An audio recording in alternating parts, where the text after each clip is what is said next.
There might not be a ton of new stuff on this bike, but there's nothing replacing just letting a 125 sing. It reminds you why you like riding dirt bikes. All right, what's up guys? Ryan Nitzen with Cycle News. This is the 2024 Yamaha YZ125X. We're here in Union, South Carolina at the Ampro Yamaha training facility. This is where they do a lot of their testing and riding, and we just got off riding this thing. This is a super real world test. I'm probably still breathing heavy because we just finished one of the most fun trail rides my entire life, riding with Randy Hawkins and the whole Ampro Yamaha team.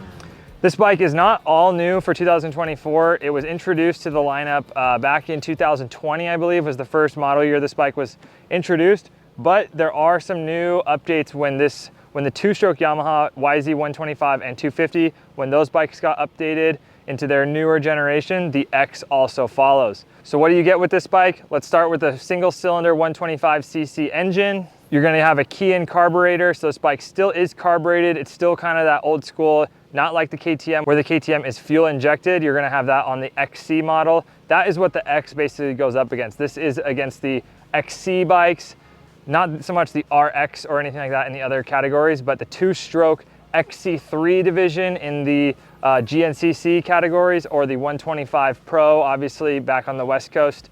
This is gonna be the off-road oriented two-stroke small displacement bike. On the X, you do get a 6-speed transmission for the 125 model only, so a nice long range of gears from the low, slow speed stuff to the faster, high speed stuff when you're really stretching this thing out on the fire roads or some of the transfer stages. Really nice to have that 6-speed transmission on board. You're sitting at 1.8 gallons of fuel on this bike, so you're able to run a little bit longer moto or run a little bit longer of a test or a race before you're gonna have to stop for fuel. KYB handles the suspension front and rear. You're gonna have the SSS fork up in the front, which is a staple in the Yamaha lineup. This fork is awesome, it's tried and true, and works really good on the lightweight Yamaha. Seat height for the 125X comes in at 38.2 inches, and you get a ground clearance of 14 inches before you hit the dirt. Wet weight, the 125X weighs in at 212 pounds, making it a nice lightweight two-stroke model. Okay, so what's it like to ride this thing? Like I said, I just jumped off an absolutely epic, probably 2-hour trail ride with some of the best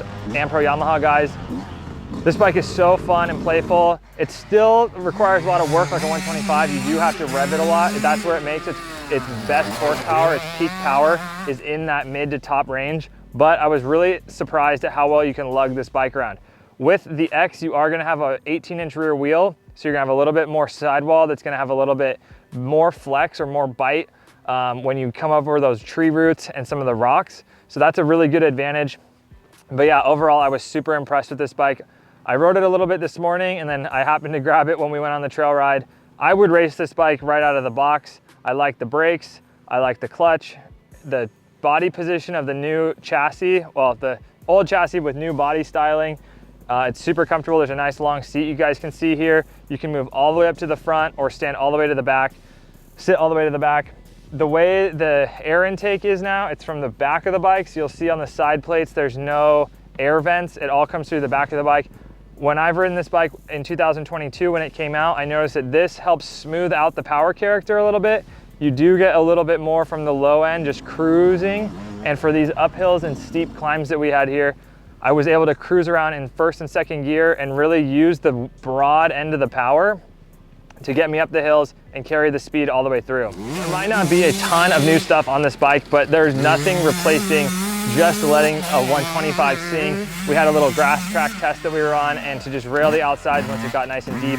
This bike pulls really good from that mid to top. Like I said, you're using a lot of clutch, you're letting it sing, but with the light weight of the bike, you can bounce with some, we were joking around that it feels like a mountain bike with an engine. You can bounce this thing around, you can stand up and maneuver it into the tight insides, you can rail the outsides. It's a fun, it reminds you why you like riding dirt bikes. Because if you can ride a 125 good and hear that sound of that thing screaming out the back, yeah, it's just, that is what riding is all about to me. With the X2, you're gonna see I'm sitting it on a kickstand here, so that comes standard, which is a nice feature if you wanna put your bike up trail side. So basically the 125X is basically a motocross bike with softer suspension settings, an 18-inch rear wheel. It's not as much of a off-road specific bike like the 450FX is that we rode also during this week. It is based heavily on the motocross bike, just kind of tuned for off-road racing. The softer suspension, especially out here in the woods where you're kind of bouncing it into these corners, riding these ruts and hopping over the logs and stuff, I feel like that's a huge advantage. Especially, I mean, I'm 180 pounds. I'm a little bit too big to ride a 125, but kids who are gonna be riding, maybe stepping up from an 85, jumping to a 125 before they maybe ride a 250F, this bike is gonna cater to those style of riders. Maybe an adult if you wanna ride a 125 and have a small bore fun bike, but the softer suspension settings, I think, and East Coast style stuff is a huge advantage. The faster, high speed stuff, maybe on the West Coast, this bike, you're gonna probably have to get some tuning done to have a little bit more hold up, but obviously depending on your height and weight and your riding ability, you're gonna find something that's gonna fit your riding needs. So since this bike is a tried and true model from Yamaha, there's not a ton of anything new on this bike other than the new styling that came out in 2022. There's a ton of accessories for this bike, from GYTR factory parts to your local retailer who is carrying a ton of aftermarket stuff. There's so much stuff for this bike, but what's nice is Yamaha is catering to the off-road community and giving you a bike from the factory that's really capable of racing off-road straight off the dealership floor. Obviously, we're in GNCC territory out here, the XC3 class. This bike is gonna be awesome for that, or the 125 classes in Sprint Enduro, National Enduro, Hare and Hound, anything that you guys are racing 125s, this bike is obviously such a classic and a staple to the 125 class.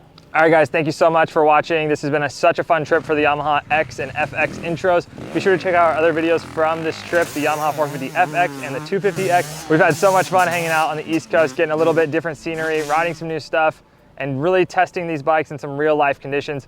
So be sure to check out Cycle News Magazine. You can find a full test, a written report, photos, spec sheet, everything you want on cyclenews.com. Sign up your email for a free digital magazine every week, Monday nights for free. Till next time, I'll see you guys out on the trails.